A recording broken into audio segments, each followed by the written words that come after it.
What if the dog you rescued didn't just need saving, but ended up changing your life? Welcome to The Dog Who Asked for More, the podcast helping dog parents who feel stuck and overwhelmed by their pup finally let go of the guilt, learn to communicate clearly, and build the bond you've always dreamed of through a partnership-based approach that combines training, nutrition, and enrichment instead of chasing the quick fixes that don't actually work. And in this episode, you'll learn why second chances matter, not just for the dogs, but for us too. How rescue work can transform even the most unlikely stories into lifelong bonds, and what it really looks like when your dog recovers emotionally over time through patience, trust, and love.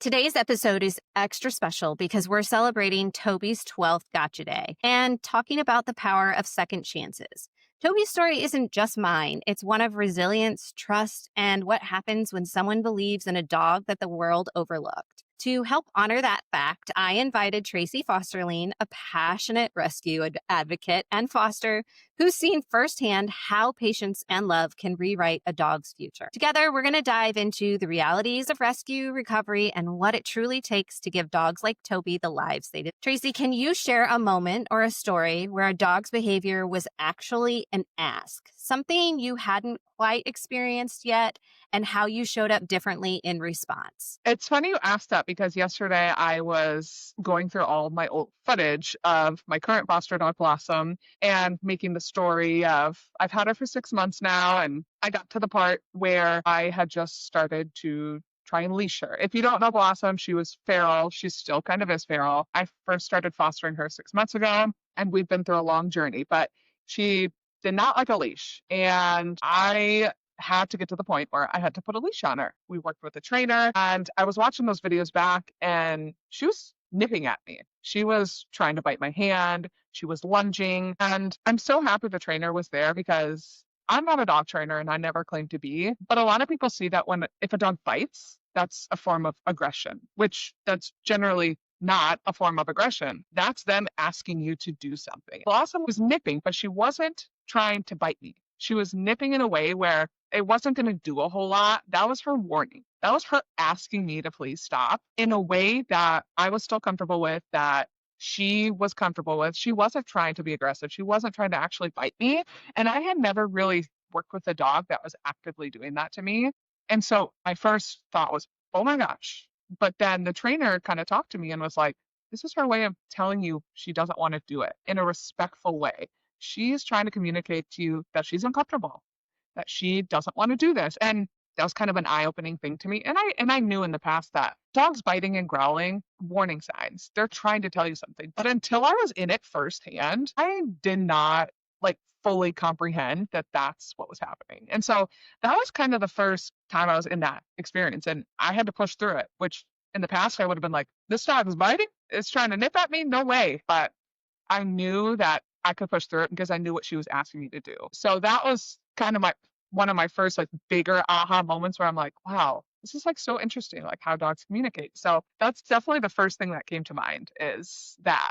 And we got through it, but we had to do it in a way that was respecting her space and respecting what she was trying to tell me, and then what I was comfortable with doing. People automatically assume that dogs who bite are being aggressive. They don't necessarily understand that they are afraid or they don't like it or they're annoyed by what's happening. I like to tell this story about Toby because when I went to the shelter to rescue a dog, found Toby, and I had visited all of the other dogs in the rescue, and Toby was in the last run. And he's a 12-pound dog. Normally they keep the smaller dogs in smaller areas, but he was in a full-on run. And I found out that it was because they couldn't put a leash on him because he freaked out so badly. So they were literally shuffling him out the door into the yard with their feet because they couldn't pick him up or leash him because he would just maul people. I went in and after 45 minutes got him to come up to the front of the kennel. He was sniffing me. He was licking me through the chain link fence.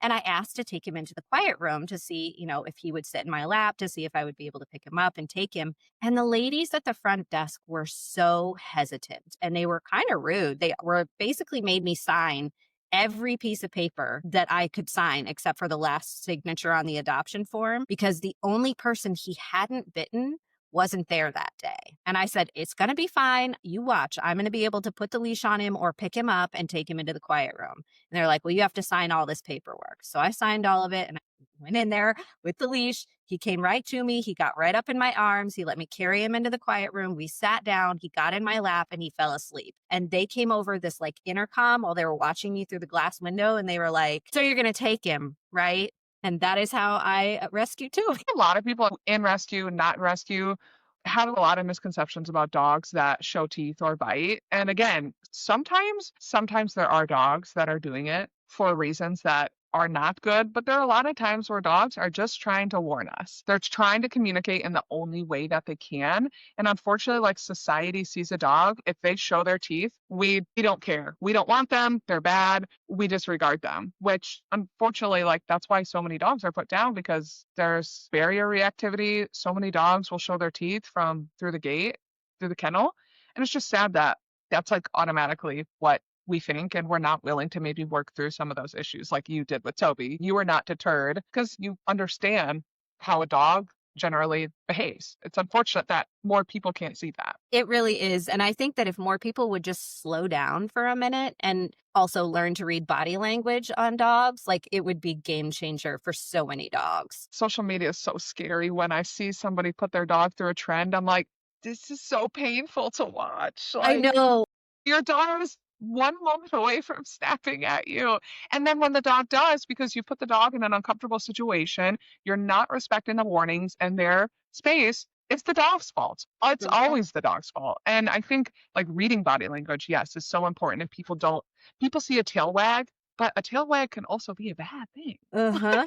It can. So, yeah. It's all about positioning and body posture. And I mean, even the ears are like a dead giveaway sometimes. Dogs give mixed signals if you don't know what you're looking at. Yeah. It's definitely complex reading dog body language. And I don't want to say it's like you watch one video and you're an expert. No, it takes a lot of experience to know how to do it. And like nobody's going to be able to read 100% of dogs. I don't care what anyone says. There's no person out there that can read it every dog 100%.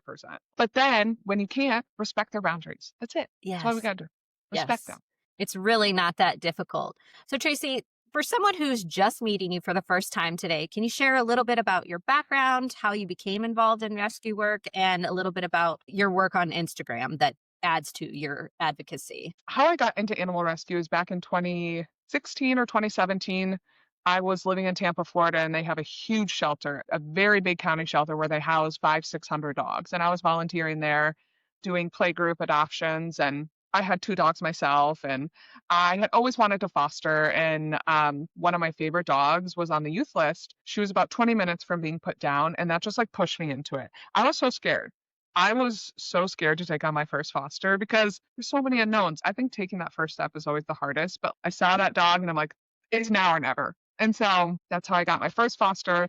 And over the last 6, 7, 8 years, we fostered, I think 60 some dogs throughout Florida through national rescues. And that's kind of how I got started in it. The social media stuff just kind of happened organically. I am somebody who likes to express their feelings and their thoughts. I was a TV producer before my current job. And when I was done with that, I wanted a creative outlet to, make videos, and I like visual. And so social media was just something I could start making fun videos, and everyone always makes comments. And I'm like, I was fostering dogs for 5 years before I even put them on social media. So please don't come here and tell me I'm fostering for social media. So that's kind of how it started on social media. The more I'm involved, the more I realize there are so many things that are involved in dog rescue that isn't just adoption and fostering. Like there's so many nuances of the rescue world and the rescue industry that a lot of people don't know about, they don't understand, and that quite frankly just aren't talked about. And for me,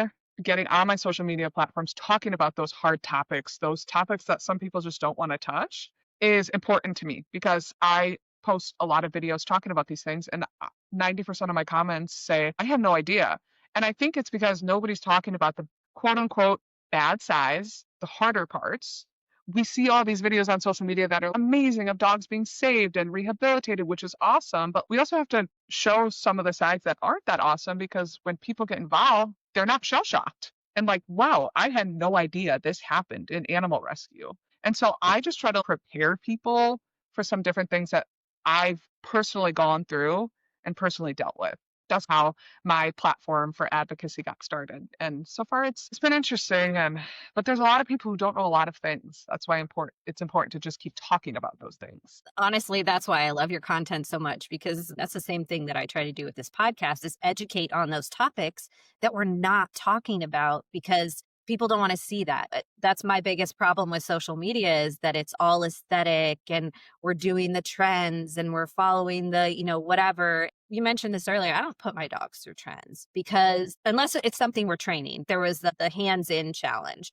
I did the hands in challenge and then later came across the whole video that I posted earlier this year of all the dogs biting the owners or humping the owners or whatever because they were overstimulated, they didn't like it, they were fearful and they reacted. And for me it was just like a high five challenge kind of thing, but I didn't realize like how that could negatively affect other dogs until I started seeing those videos, and then I was like, okay, I'm not doing any more challenges because it's not fair, especially when I Yeah. have two sensitive dogs. It's crazy. So I love that you take that bold stance and that you speak your mind and that you educate on the hard things because we need more people who don't walk into rescues and go, oh, wait, what? The Yeah. fact that people don't know how many dogs are getting euthanized every year because of backyard breeding and just all of the other things that are happening in this world is just wild to me. I think my favorite series that you do, and it's a controversial one, is the people who come in and the stories that you tell about them returning the dog,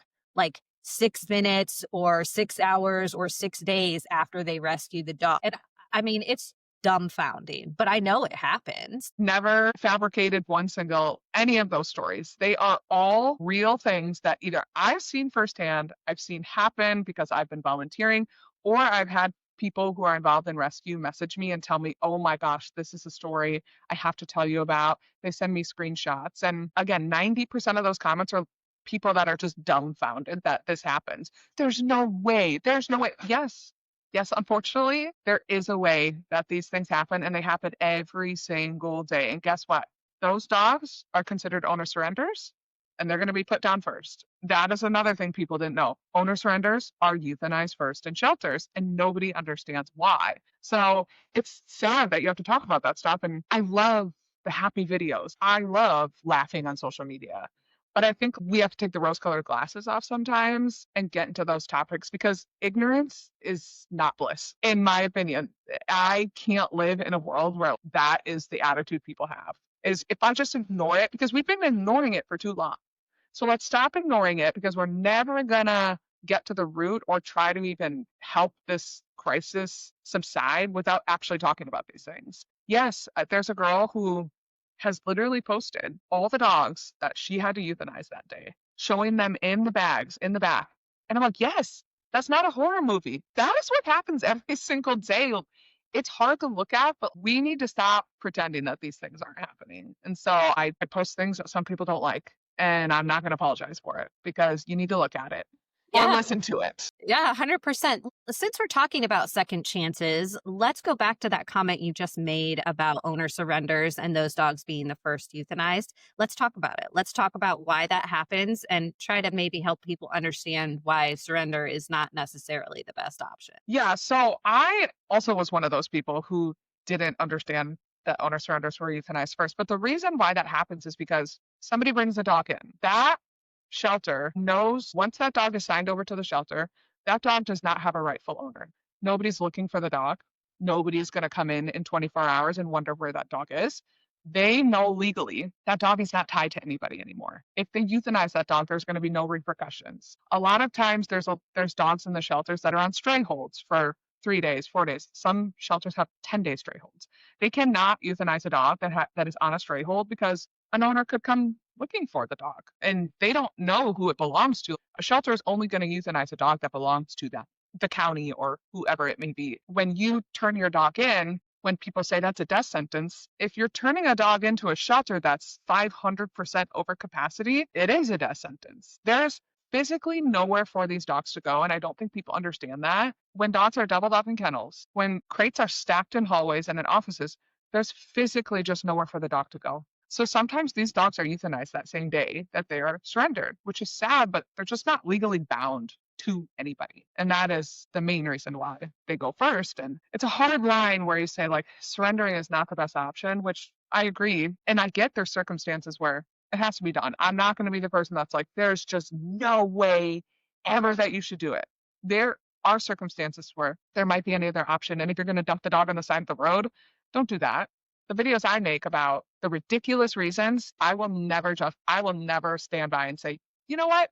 You want to return to your dog because it peed on your rug? That's not a good reason for me. And so it's such a fine line to walk of what's a good reason and what's not a good reason. I've made lots of videos and people don't like those either about valid reasons to surrender dogs. So it's tough. And I'm not going to say definite, this is a good reason and this isn't, because that's different for everybody. And I understand that. My thing is to come on and say, here are some reasons I've seen that are not valid.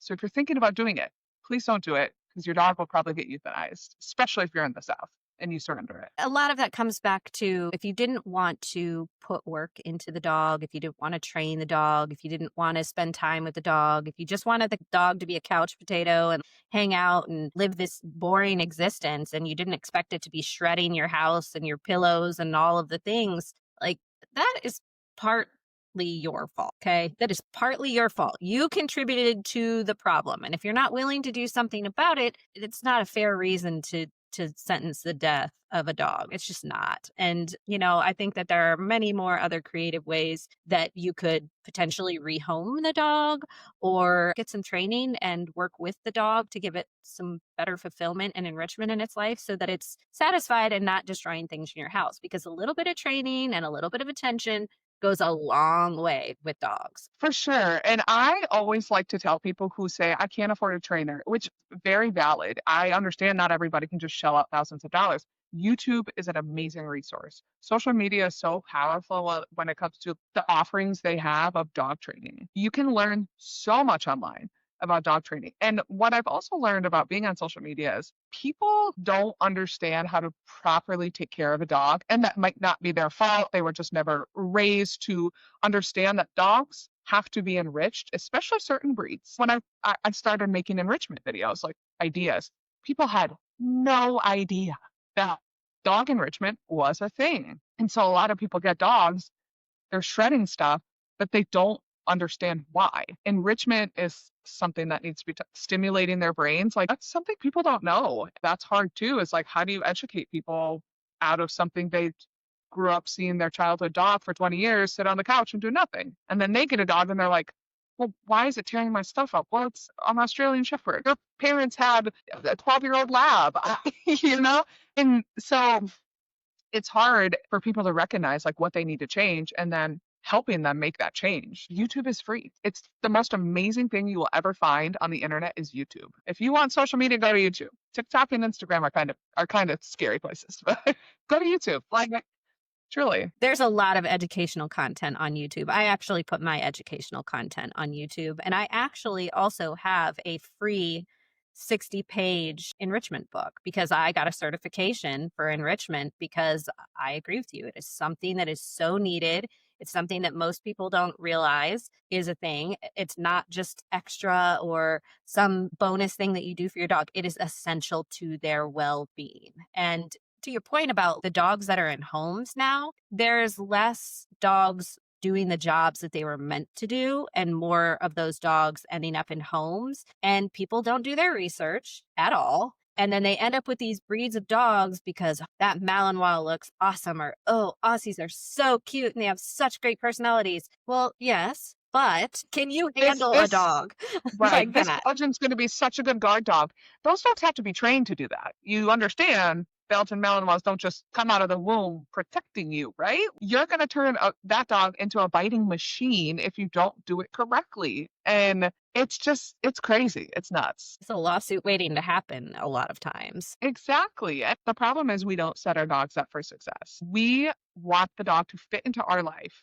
We're not willing to do any work for these dogs. We want a perfectly amazing trained dog to come in, fit right into our lives. And if it inconveniences us in any way, and I mean us, not me, people, not me. If it inconveniences them in any way, they're out. because we live in a society where they want instant gratification. They want a dog that's going to go to dog parks with them and go to breweries with them and be the perfect angel. But we're just not willing to put the work in and setting them up for success. And that's the problem. Like, I just wish society, when it comes to dogs, put more value on setting them up to do the right things. It's not their fault. It's not their fault they're acting poorly.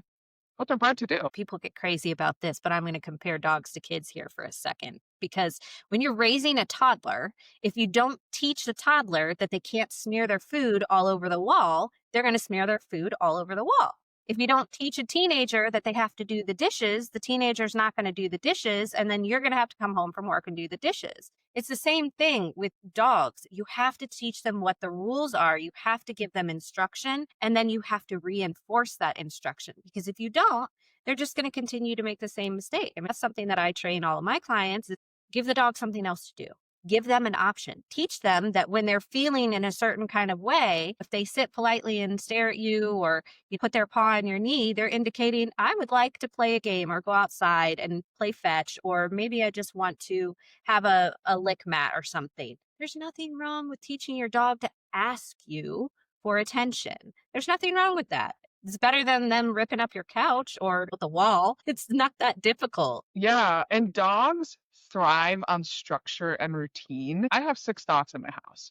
There's no way I could have 6 dogs in my house if I did not have a very strict routine. And these dogs are knowing what they're doing, when they're doing it. Our routine doesn't change that much much as people think that dogs should just be able to do whatever they want, they thrive on structure and routine.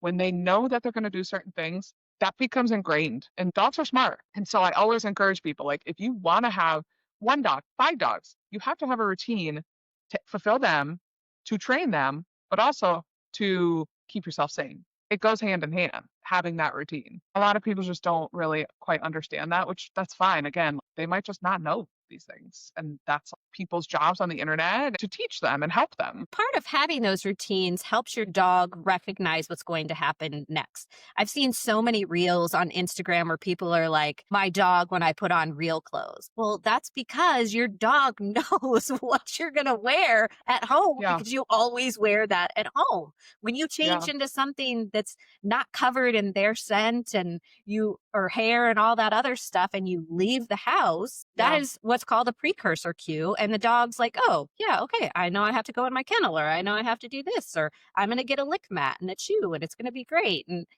all of those things dogs understand and see, and they do. They thrive on pattern and consistency. Yep. And when you put on your tennis shoes, they get excited because they know those shoes mean they're going on a walk. So some people are like, it's so annoying. My dog jumps every time I put on my shoes. Dogs are not dumb people. They know. They know. It's an interesting world we live in. And the more you're in it, which the more you see how much more education needs to happen. It's scary, honestly. It really is scary. Yeah. But that's part of the point of this podcast is talking about these things and talking about the hard things that might seem common sense to you or I, but are not common sense to my parents. My family don't even know these things. And they're like, what is that? I'm like, it's a lick mat. Just like give it to your dog and see how it, they do. Oh, they love that lick mat. They were really tired after. I'm like, yeah. So you just have to present it in ways that are going to resonate with people. Not everybody's going to do it, but you can try. Just like people, they respond in different ways to different tactics. So you just have to do what you can to try to get through to them. The other thing too is the after story. So Toby was a feral dog, basically, not to the level that Blossom is, but he was not socialized at all. He was used as a bait dog. He literally lived in a kennel for his entire life. I'm pretty sure that he didn't get fed on a regular basis because he was How old was he when you adopted him? They think he was 1 to 2 years old. We don't really know how old he was. And he was so malnourished that you could see his skin was hanging off of him. His fur was yellow. Had a broken jaw, broken hip, and he was just mean. I mean, he was just mean. Rightfully so. Yeah, exactly. But when you hear stories like Toby's, what stands out to you about the emotional journey that rescue dogs actually go through? Seeing stories like his is definitely an extreme.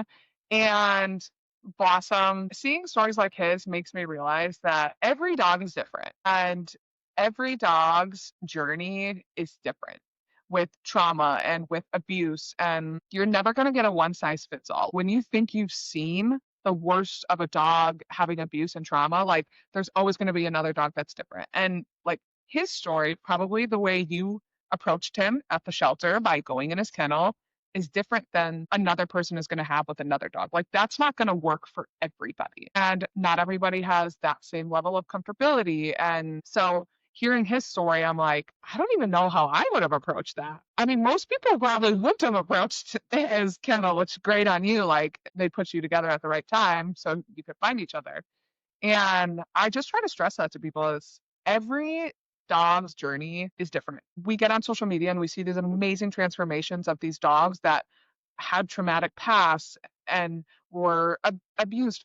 First of all, I gotta say, not every sad dog was abused in the past. We gotta get past it. It's like just because a dog is shy doesn't mean a dog was used as a bait dog or was abused. Some dogs just have that personality. So I always get it like that dog, so abused. It's like, do we know that? Or are we just saying that? We see all these amazing stories of a foster dog goes into a home and 3 weeks later they're thriving and they love people again and they're doing so well. But every dog is different. And that's not going to be the journey for everybody. Yours has taken still 12 years later, still working with him on behavior and different things. And same with Blossom. Like that's not going to be her journey. And I think just approaching every dog in the way that they need to be approached is what's important. And people, I hope they can remember reaching over a dog's head and petting a dog might work for one dog, but it's not going to work for the next dog. And it's hard. And I get it. It's hard to know how to work with these dogs, but the more you do it, the more you can understand what they need and what they don't need. And you've seen so many dogs come through rescue because you said you've fostered about 60 yourself. Can you share a story, whether it's yours or someone else's, that really shifted your understanding of what second chances can look like? I don't want to always go back to Blossom, but I am going to because a lot of people ask why. Why did you do this for her? Why are you trying to domesticate a feral dog? These dogs end up in shelters due to no fault of their own. So why don't these dogs deserve chances? So with Blossom, people ask me, why put so much time into this dog? Why put so much effort into this dog when you could be fostering another dog that's adoptable? It's because that's not her fault she ended up in a shelter. That's our fault as human beings. That's our fault that these dogs are here. So it's like, why not? She deserved it. What if she deserved to just sit at a shelter for the next year and then eventually get euthanized? No, that's not right. If a dog shows at least some promise, and in Toby's case, maybe not even at all, they still deserve somebody to try. She has by far been my hardest foster.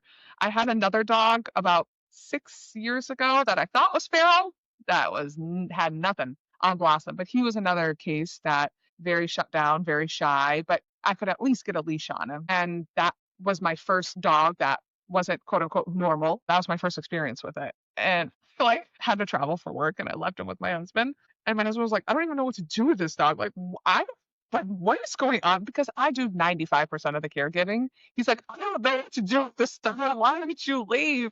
He doesn't just go outside. I'm like, yeah, no, he's not like the other ones. That was my first experience where I'm like, okay, I'm going to have to be ready for not the perfect puppy all the time. And I try to stay away from puppies, but sometimes they just end up with me. Sometimes they just end up with you, and that's how it goes. Blossom's story is really very inspirational, and just watching her blossom, like you named her perfectly, it's been such a joy just to see those little shifts. I did see your video that you posted the other day of all of the clips of you trying to put the leash on her and getting her comfortable with it and having the bite glove and all of the things that you did for her. Some dogs just require that small amount of time and effort and energy. And you're right, it does take the right person to do that, which brings me back to another Instagram video that you posted recently, which is about how rescue workers and adopters are oftentimes the people who are hurting the rescue the most, and how sometimes That was controversial. Yes, it was controversial, but it's so, I think that it's true. Like we're rescuing for ego and this God complex and this superiority. And look what I did. It is my personal opinion that rescue is just the beginning of the story. Yes,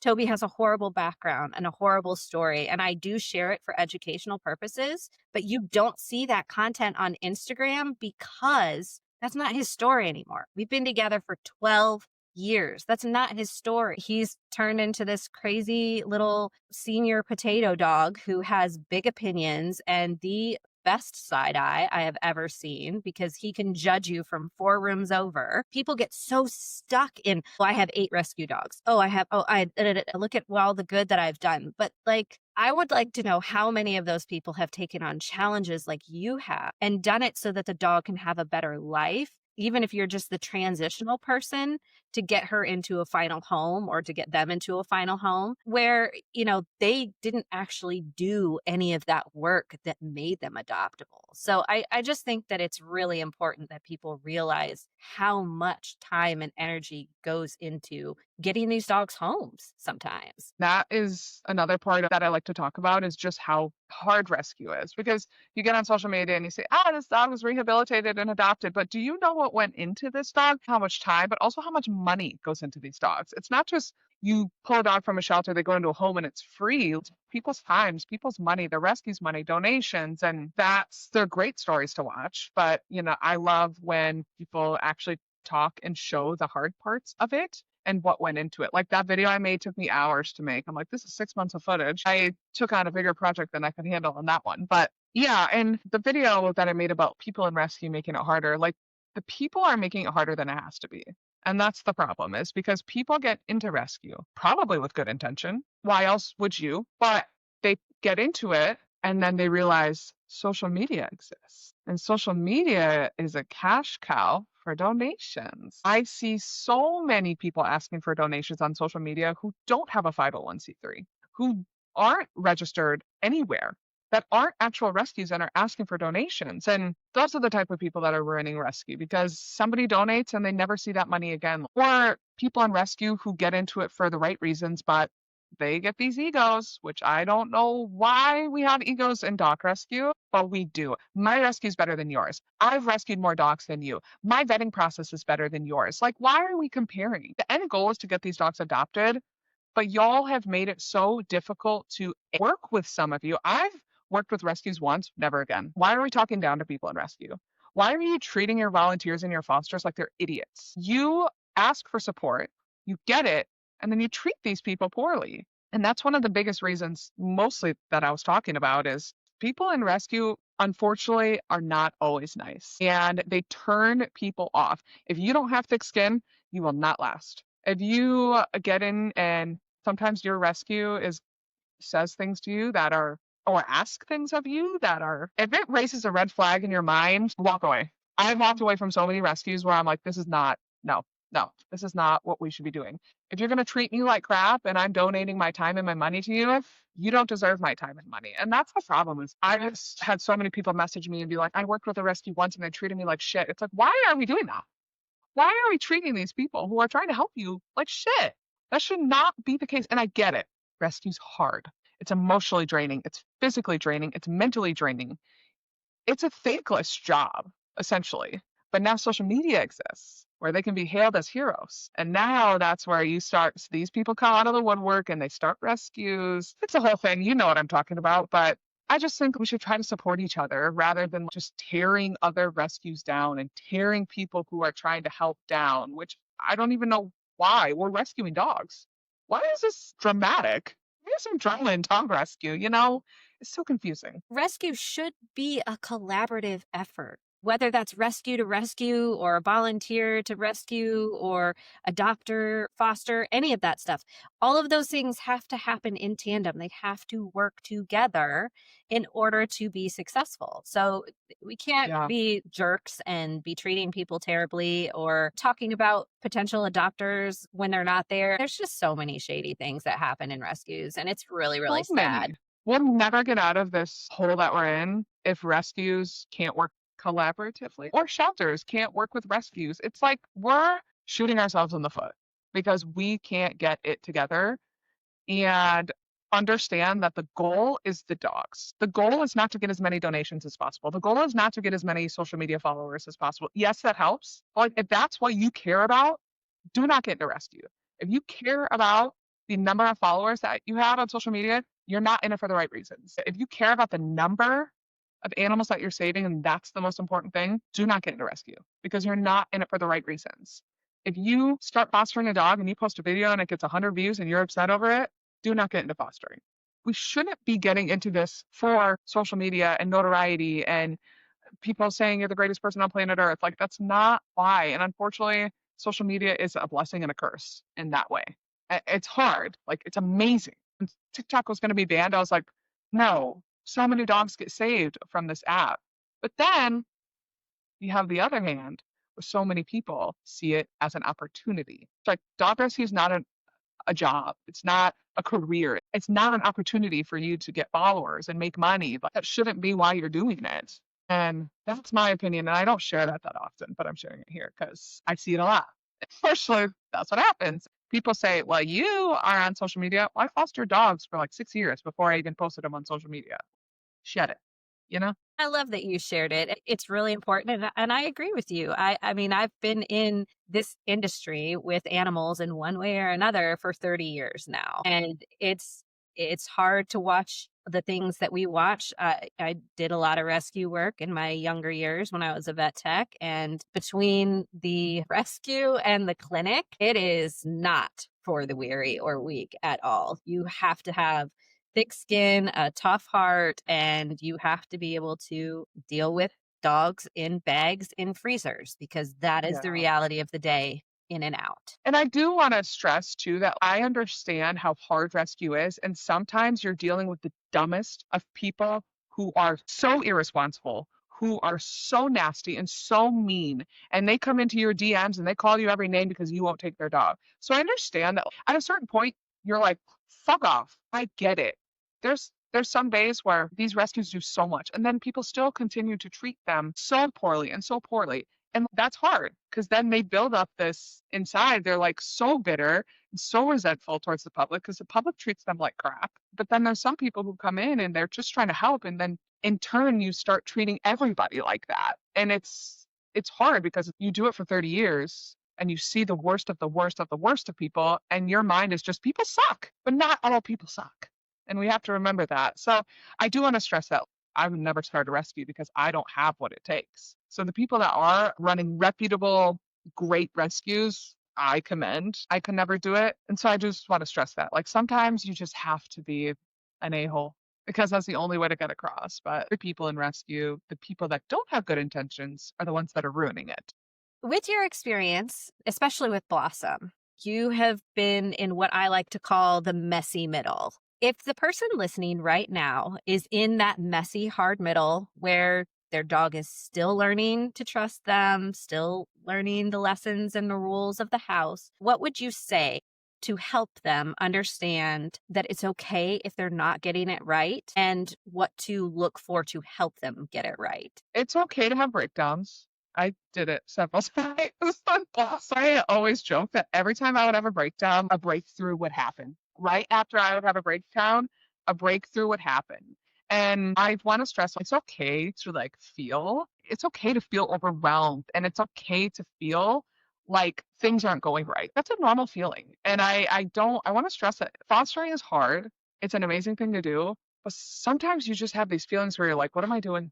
I can't do this. What have I got myself into? I'm so bad at this. I don't know what to do. That's a normal thing, especially with dogs who, like Toby or like Blossom, who are harder cases. You're not a bad person because you feel like you're not doing well or you're not helping the dog. There were times where I would cry when the trainer would come over and I'm like, I don't know what I'm doing. I don't know if I can do this. This is so hard. I like to stress, feel the feelings. Like it's okay. You're not a bad person because you're like, no, I need you helping. Why aren't you listening to me? And then like after I was done with that and I talked myself down, I'm like, I have to remember like these dogs don't know any better. They're not doing this stuff to you. They're not seeing you and being like, I'm gonna make that person's life hell. Dogs aren't doing anything to you. They're doing what they know how to do and what they were brought up doing. Blossoms growled at me because that's the only thing she ever knew how to do to communicate.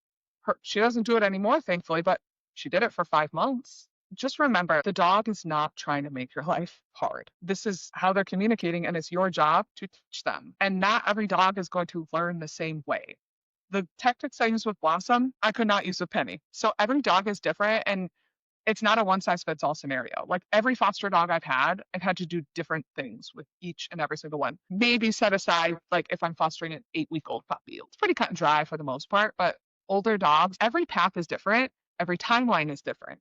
You might have had one dog that came in and it took them 3 weeks to learn how to be potty trained or learn how to walk on a leash. And then the next dog you're going to get is going to take 6 months. And so that's what I would just try to remember and ask for help. You're not a failure because you asked for help. I have fostered 65 dogs. I didn't know what I was doing with Blossom. I was in over my head and I was not afraid to say it. I needed help. And just because I'm experienced doesn't mean I know everything. I know when I'm in over my head and I'm good to ask for help. So reach out to the rescue, reach out to the shelter. They will help you. If they don't, get out of there. I don't find another rescue, but just ask them. I would just text a rescue and be like, I don't know what to do. Dot, dot, dot, and likely they're going to have a trainer to help you. They're going to have resources to help you. You're not a failure because you don't know what you're doing. You're not a failure to ask for help. And that's the only thing I can stress. Because the more you don't ask for help, you're going to resent the dog, you're going to resent the rescue, and you're going to resent the whole process of fostering, and you're never going to want to do it again because you're going to feel backed into a corner and you don't know what to do. And it's not going to be a good experience for you. And we need good fosters. So just know when you're in over your head. It's hard. Trust me. I'm like, all right, I don't know what to do. Like, I was crying. My husband was like, maybe you should call a rescue. And I was like, yeah, probably. Maybe I should call the trainer. It's like to add that applies to anyone with a dog at all. That doesn't just have to be a foster or rescue dog. If you are struggling with your dog, ask for help. I spent way too many years with my other dog, Fitz, not asking for help, crying myself to sleep, wanting to rip my hair out every day because I just didn't know what to do with him. And then when I finally started asking for help, that's when things started to change. And now here we are. Don't be afraid to ask because your dog is asking you for help all of the time. And sometimes you need to ask for help to help your dog. Yeah, the things that they're doing is their way of communicating with you that they need help. They're not doing things out of spite. I don't care what people say. A dog is not going to do something out of spite unless you have the smartest dog on planet Earth. But most of the time, these dogs are doing what they know how to do. And again, it's your job to teach them as a foster, as a dog owner. That's your job to provide for them what they are asking of you, just like a child. It is your job to provide what they can't provide for themselves. A dog can't train themselves. A dog can't learn how to go to the bathroom outside. We expect dogs to know how to do too much. We have just gotten in this society where the dogs, one, they should be potty trained. Well, not every 1-year-old dog is potty trained. That's just the reality of it. Just like every baby has to go through stages with diapers and then potty training, because even as humans, we don't know that we're supposed to use the toilet. And don't know how to communicate effectively either. We have to relate it to that. If we don't know how to communicate what we want, we have to learn it. We don't know how to do things, we have to learn it. And we're not going to learn it by ourselves. Someone has to usually help us do these things. So yeah, it's a world where instant gratification, unfortunately, is what we're looking for. This girl here, Penny, not instant. We're 3 years in. Not instant. I mean, I love her, but like she still has a lot of issues that we're working through. And we work on it every day. And that's all that matters. Just a little bit at a time. We're not perfect as humans either. We have to work on ourselves every single day too. And we should give our dogs that same grace. For sure. Yeah. If somebody listening wanted to support rescue in a meaningful way, if they can't foster or adopt, give them some ideas on how to pitch in. There's a lot of people who just, for whatever reason, can't adopt, can't foster, and that's okay. If you can volunteer at a shelter, do that. If you want to volunteer and you're not comfortable walking dogs, go to the cat room. I know it's always all about the dogs, but there are cat rooms too. If you're not comfortable being around animals at all, they need people to do laundry. They need people to do dishes. They need people to restock the shelves. They need people to make enrichment. That's a really great way to get involved and also like immerse yourself in the shelter experience, because you will have a totally different mindset the second you step into a shelter and spend time there. You don't even have to be handling dogs to start learning about the processes and what actually happens and like what the procedures are. And I get not everybody's comfortable handling dogs, and that's okay. But there's like a million other things at a shelter. You can walk into a shelter, make a huge difference without even handling an animal. And I think people automatically think, I have to walk dogs and I have to take them out and I have to this. You don't have to do that. And another way is, I know people think like, well, what is my like or my comment going to do on a post? A lot. Sharing, liking, putting a comment under a video, it makes a huge difference. These dogs are not being seen, and that stuff helps. I recently went to and played in a charity golf tournament for a humane society in Florida. They have events all the time. Just go and support, go participate. If you like to play golf but you don't want to walk dogs, go do that. They have events all the time that they need people to man the tents. They need people to do paperwork. They need people to, do the admin side of stuff. There's so many things you can do. And of course, fostering and adopting is important, but these other jobs and other responsibilities are equally as important as that, because without doing that stuff, these dogs are not going to get out of a shelter and they're not going to have a good experience at a shelter. Enrichment for a dog at a shelter, it's huge. 20 minutes a day really helps of a lick mat, really makes a difference. Those are just some of the things off the top of my head that I can think of that are pretty feasible, that don't cost money. You just can do it from home or you drive to your local shelter. There's probably one within 10 or 15 minutes of your house. So I always try to stress other ways to get involved on my channel too. It's super important to give back in your community. And if you want to be involved with dogs and you can give back in little ways, just liking or commenting on a post, that helps it send it out to more people or share it. That's one of my favorite things to do is when I see somebody posting about a dog that they're trying to get rescued, or it's like a rescue feature of the week or something like that. I love to share those dogs because you never know. That share could get that dog adopted. You just don't For know. sure. For sure. That happened to me. I was fostering a senior dog. She had skin issues. She was just rough, but she came from a hoarding case. I had her for 6 months. I had no interest. I posted her on Facebook, and the one person shared. People who you're not friends with are going to see it. And a lady saw it who lived an hour away from me because she was friends with that person, was like, I want to adopt her. And that's how we found it. So it's like, I'm just one person. I hate that mentality. I'm just one person. I'm not going to make a difference. But you can make a difference just being one person. Because what if everybody thought that? Nobody would be doing anything. One share could change a dog's life. And so I'm just like, share, share, share, share, share. All of us like repost, repost, repost. I love it.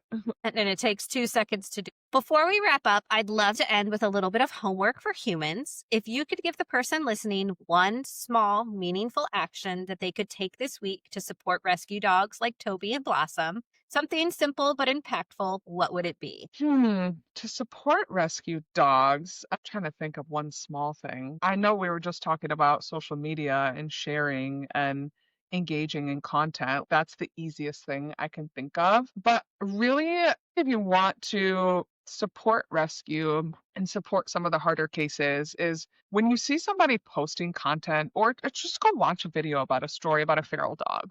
Just go see what goes into this, what goes into rehabilitating these dogs and all the time that is spent with these dogs. Because again, I think when it comes to content, we want to watch 5 seconds and we want to scroll, but like really watching what these people and these animals have done makes a huge difference and will really open up your eyes.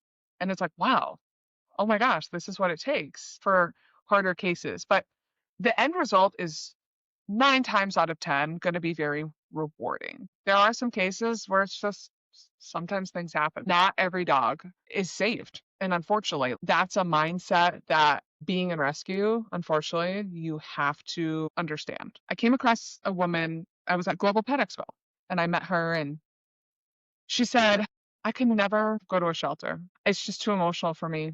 I would want to take every dog home. And I think the biggest thing I would think is really look at that statement and ask yourself, is that true? Because there are so many people out there that can make a difference, but they think immediately, I just couldn't handle it. Maybe try to take a step that's watching more videos about shelter dogs. So going back to that story, 6 months later, she messaged me. This was probably a couple of weeks ago. She's like, Tracy, I just want to let you know I stepped inside my first shelter today. I didn't think I could ever do it. It was really sad for me, but I just went and I walked around and I want to try to get more comfortable with being in this environment. And I was like, that's amazing. Just simply stepping foot in a shelter and looking at dogs is something small you can do.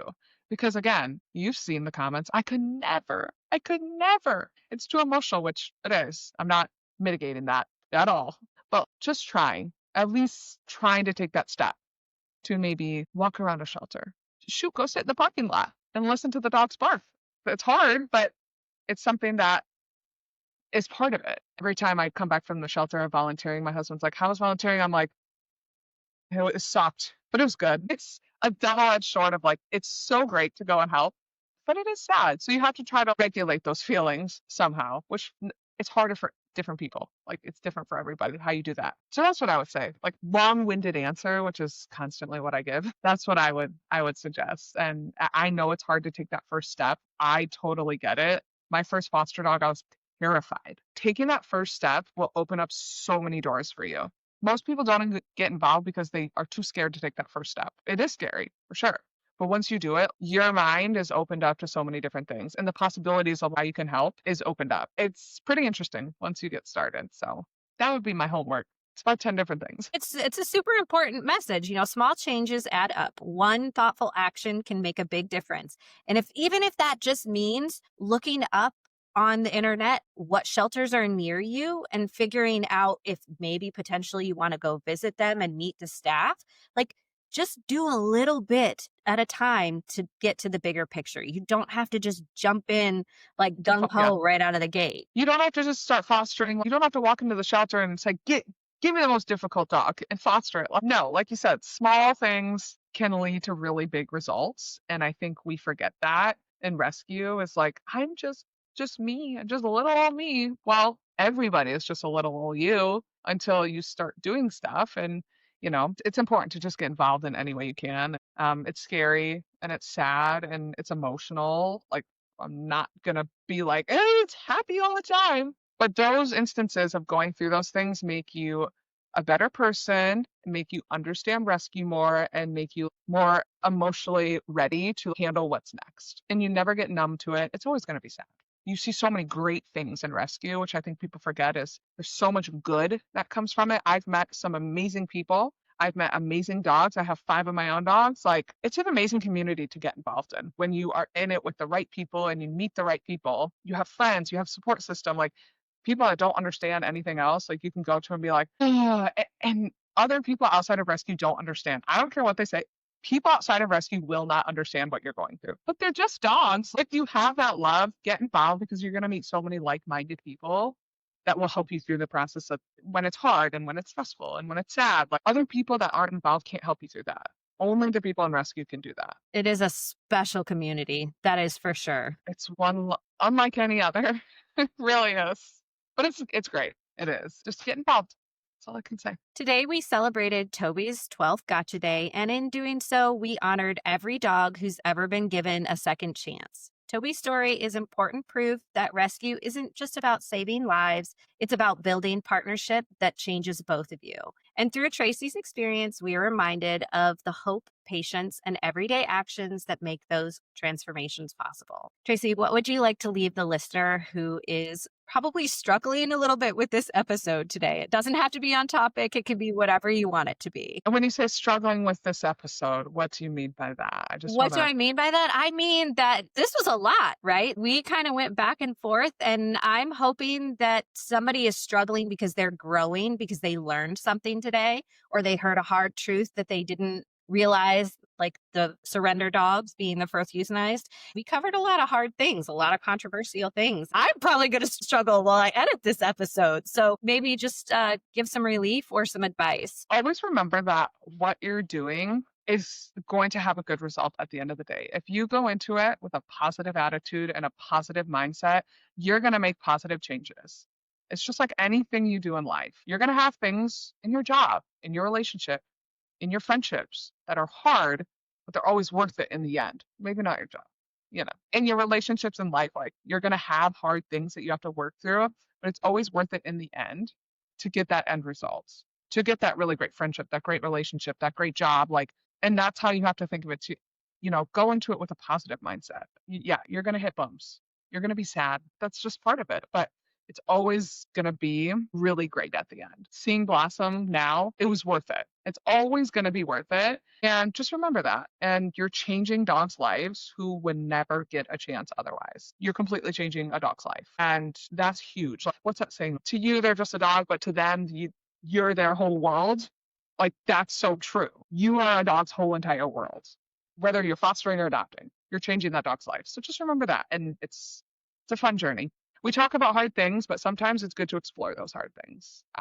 We can't ignore the hard things and expect change to happen. And that's just what I'm going to say is don't shy away from the hard things sometimes. So remember, be kind, spread joy, and learn hard things so you can change a dog's life today. This episode is brought to you by Pet Matrix, the science-driven premium canine supplement company on a mission to help dogs thrive at every stage of life. Their advanced cell matrix delivery technology fuels wellness right at the cellular level, so your dog gets real results where it counts, just like mine have. With Move, you're supporting joints, bones, and recovery. With Think, you are helping calm the nervous system and sharpen focus. And with Protect, you're getting gut health and immunity. Don't sit on the sidelines when it comes to your dog's health. Jump into the Pet Matrix today and see the difference. Thank you for listening to The Dog Who Asked for More. If you've ever stood in the pet aisle feeling totally overwhelmed, or if mealtime at home feels stressful because your dog turns up their nose, or you're constantly second-guessing what's actually healthy, you are not alone. That's why I created the free Mini Bowl Blueprint, a simple step-by-step guide with 3 easy swaps to make feeding easier, more nutritious, and something you can finally feel confident about without breaking the bank. You'll find the link in the episode description. Go grab your copy and start making better bowl choices today. New episodes drop every Monday and Wednesday. I'll see you next time.